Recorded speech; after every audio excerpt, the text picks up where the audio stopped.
After 100 years of missionary work among Maasai people, it was said at that point that there were probably only a handful of warriors who'd come to know Christ. In fact, I remember one day we were driving down the road and it was a Maasai man walking along with his spear and his sword at his side and had a herd of cattle, and we started to slow down. All of a sudden he took a spear and threw it at us. And we would read often in the newspaper about Maasai fighting with spears and swords and killing one another. Often they would be high on drugs from roots that they would find in the forest. And so they had a reputation of being one of the most unreached, the most resistant people in Kenya.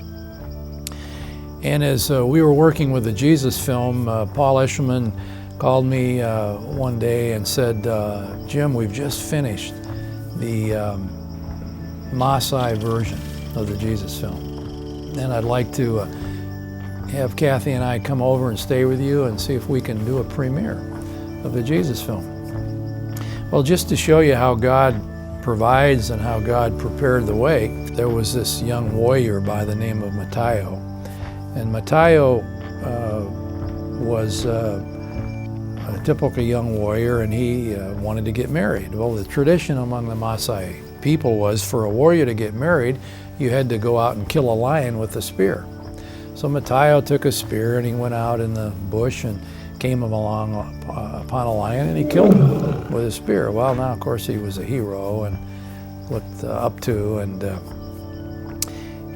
so one of his friends came to him and they said, Matayo, you know, I want to go kill a lion. Will you help me? So he said, okay. So they went out and walked through the bush and had their spears and their swords, that's all. And they came upon a lion, and man, this lion was really fierce, and he attacked his friend, and before the friend could spear him, he swatted him and ripped out his stomach, and all of his intestines fell out. Well, Matayo grabbed his spear and he killed the lion, second lion now, with a spear.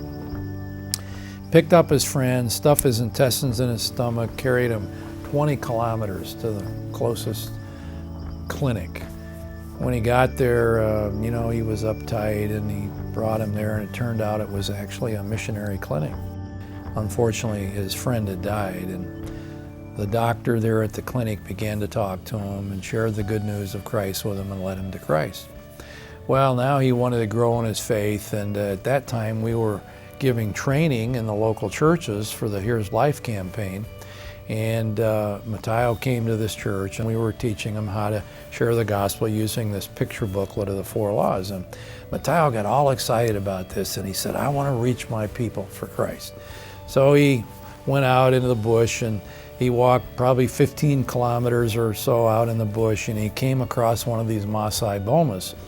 And it had the thorn trees, thorn bushes around it. And as he came up, all these warriors came at him with their spears. And he said, wait a minute, you know, he introduced himself and told them who he was. And they said, oh yeah, we've heard of you. You're that guy who killed 2 lions with a spear. He said, yeah, that's me. So the chief invited him in, and he stayed with him for the whole week and lived in his little hut with him and went through this picture book version of the gospel and basically gossiped the gospel. And at the end of the week, the chief accepted Christ. Well, that was just when Paul Eshelman now was calling me about wanting to come and show the Jesus film in the Maasai language for the first time in history. So I'll never forget that Paul and I got on these little motorbikes and rode 120 kilometers from Nairobi all the way down through lion country on the border of Tanzania. And we actually then had some people meet us and set up the screen. And the first night we gave training to the local believers and how they could follow it up. And I don't remember how many people came to faith that night, but it was a wonderful showing, probably over 1,000 people.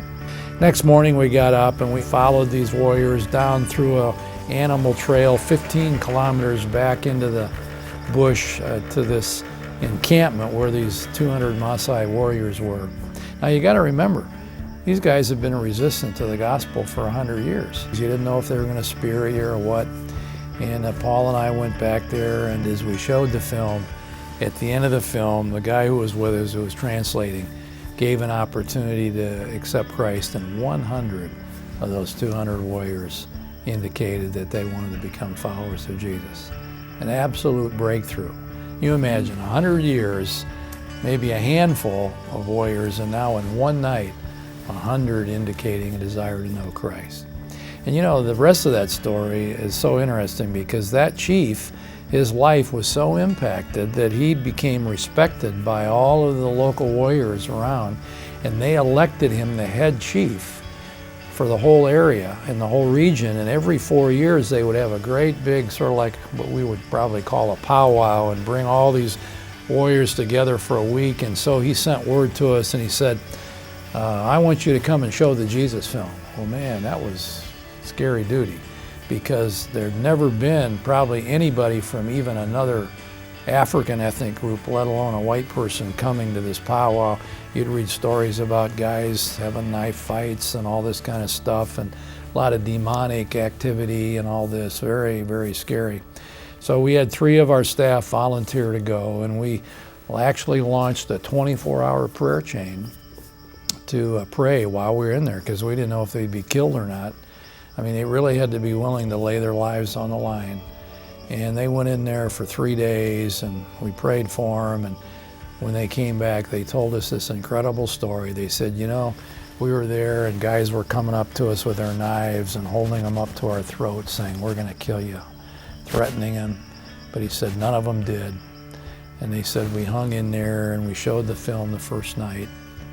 And then we stayed and we showed it the second night. And there were 2,000 warriors who were in that encampment. And at the end of the second night, that warrior chief got up and he just gave his testimony, and he told how he'd come to Christ and how his life had been impacted and changed, and now they'd just seen Jesus, and he wanted them also to become followers of Jesus. And that night, over half of those warriors indicated desire to follow Christ. But what's so exciting about that is that if you go back there, I was just back there a year or so ago, all over Maasai land now there's churches that have sprung up. People who are coming to know Christ, who've continued in their faith. And it was my great joy when I was there a few years ago with Paul and Kathy and Nan. As we walked in, we met 12 young Maasai evangelists who in that general area were now committed to Christ, riding bicycles around, witnessing to all the Maasai, planting churches, and the great movement of God is continuing today.